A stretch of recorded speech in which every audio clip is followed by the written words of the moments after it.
I'd be curious of how many of you have even heard of happiness research in the field of economics. So it's looks like about half, something like that. And so I'm going to, the Trojan horse of happiness research. I'm going to do 15 minutes for a bit of a critique. If you want to read survey articles, Bruno Frey has written several of them. F-R-E-Y, Bruno. One in the Journal of Economic Literature and in several other places. And so if you want to read up on this, that's where to go. And basically what it is that it comes from psychology, that an economist started doing research based on surveys done by psychologists, asking people, how happy are you on a scale of 1 to 10? And then, doing it by income, whether you're employed or unemployed, whether you're married or unmarried. And it's become a huge industry for economists. I just read recently on the web that the British government is spending $3 million, the equivalent of $3 million, on a research program to measure happiness in England. And so that's a good way of a full employment program for economists. And but after looking at some of the literature, and there's a huge literature, I think a lot of it is really insidious from my perspective. And one of the things that this literature does is it simply assumes that utility is cardinal and measurable. There's really no argument that is made. They simply say, we're going to ask people how you feel, and on a scale of 1 to 10, and we're going to call that cardinal utility, and that's it. And so the old debate over cardinal versus ordinal utility is over, according to these people. Utility is measurable after all. And they do it based on opinion surveys, and they assume that the values expressed by the people who respond to the surveys are constant, which of course they aren't. We change our minds about things. And they assume, of course, that the people who answer the surveys are telling the truth, which is not always necessarily true also. And I asked Bruno Frey about this a couple of years ago. I was at a conference in Prague where he made a presentation, and I asked him this question about, what is your justification for abandoning the age-old practice of economists of relying on demonstrated preference rather than opinion surveys? And his response was that, GDP data are bad also. And so he says, if my data are flawed, so are GDP data.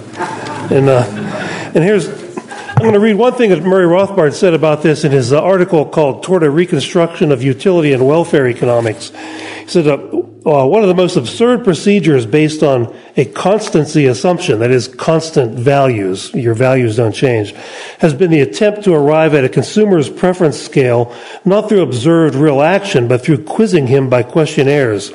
In vacuo, a few consumers are questioned at length on which abstract bundle of commodities they would prefer to another abstract bundle, and so on.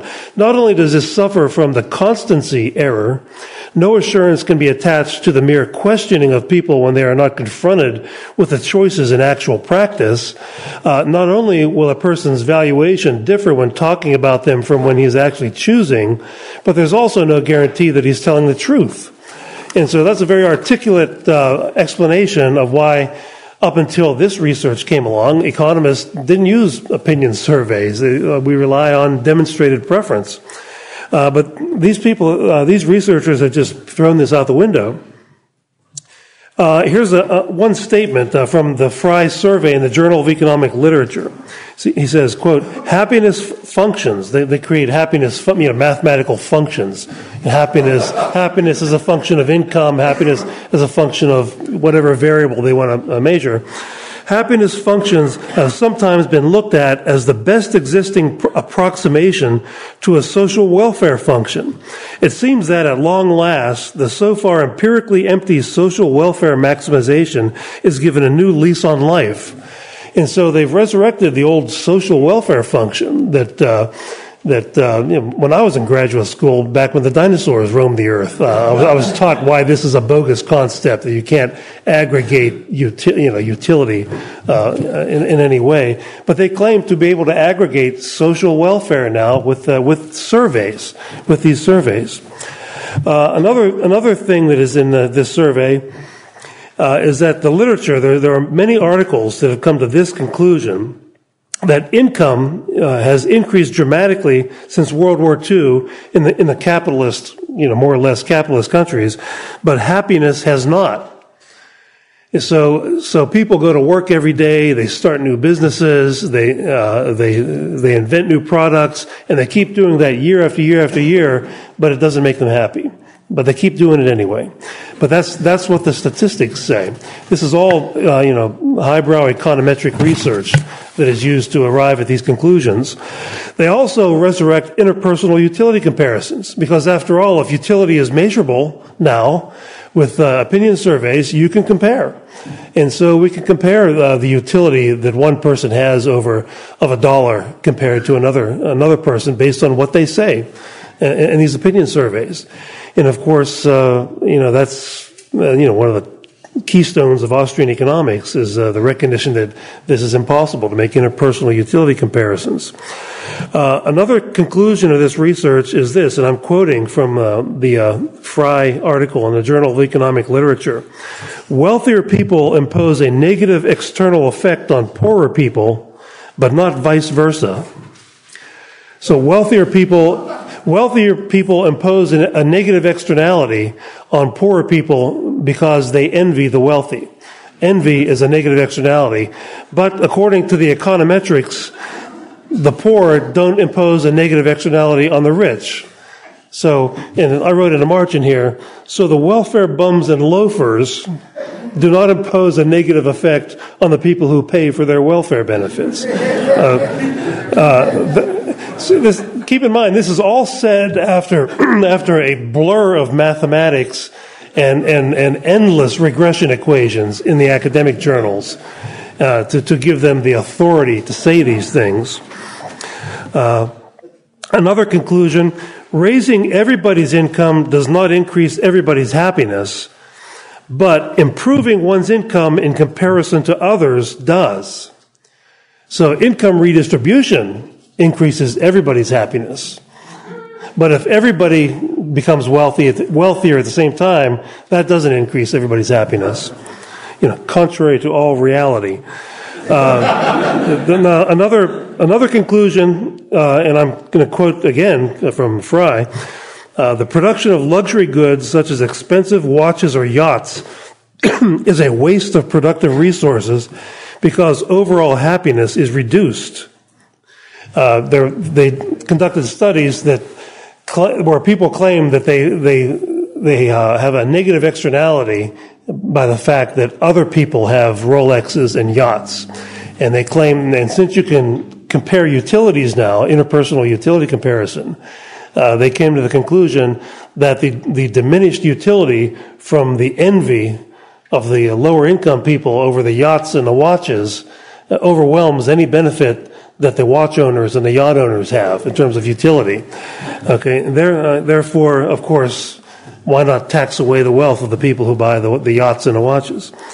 The Phillips curve is resurrected in this literature.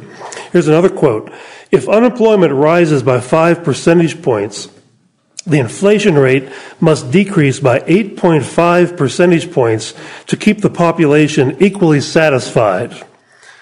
And so, well, that's what the Phillips curve said, the Phillips curve, trade-off between inflation and unemployment, but they have sort of a satisfaction curve based on the trade-off between inflation and unemployment. And so the Phillips curve and Keynesianism is supported by this. Another conclusion, and I'm quoting from a survey article in the Journal of Economic Literature that surveys, numerous articles that have come to these conclusions. So these quotes I'm reading are not just conclusions of one isolated article. This is a survey article, and these are some of the main conclusions based on these hundreds of journal articles that have been written over 20 years. Welfare payments should be increased to compensate for larger family sizes so as to maintain the subjective well-being of the family. So welfare is not big enough. The fight for relative positions in society is socially wasteful, and the high-income recipients, as winners of these races, should be more heavily taxed. That's a direct quote. And so people who aspire for excellence, entrepreneurs who have a hunger to invent something and be successful, it's a race. You know, it's nothing more than a race. And in this this quote I just read, these people should be taxed for doing that. Okay. John Kenneth Galbraith is held up as perhaps the founding father of happiness research because he wrote the book The Affluent Society in the 1960s, in which he denigrated affluence. And that's what this research does. So you're probably getting the message of why I think this is insidious, this whole area of research. There are lots of, a lot of this research, I ran across lots of really inane, pseudo-scientific mumbo-jumbo dressed up in mathematical equations and econometrics. And so you have page after page after page of math and then statistics and econometrics to arrive at the conclusion. And I wrote down maybe a dozen or so of these conclusions that come after all this pyrotechnic stuff in these journals. And so I'm going to read you some of these quotes. And this is true of a lot of mainstream economics, by the way. You could go to any economics journal and find things like this. Here's one, point of brilliance. Persons with higher income have more opportunities to achieve what they desire.